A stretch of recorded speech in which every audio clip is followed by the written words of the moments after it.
The role today that is expected of any business manager is to translate data that is at her disposal into actionable insights or intelligence. Right? So data is not just the new oil. I mean, we have heard this several times, but it is also the new currency.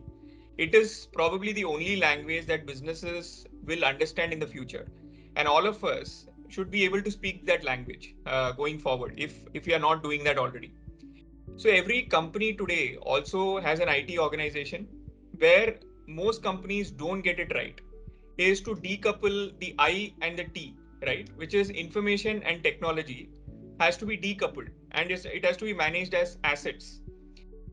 In a recent Gartner survey of analytics leaders, 67% of these leaders said that organization culture is the biggest barrier to becoming a data oriented company. So very often technology leaders and CEOs are obsessed with the tool that they want to implement without paying adequate attention to the company's current data architecture, the people who control the data, the existing IT systems, the culture, and the business problems that they're looking to solve, right, before they embark on a technology project. So fundamentally, these projects have to be viewed as business projects and not merely as IT projects.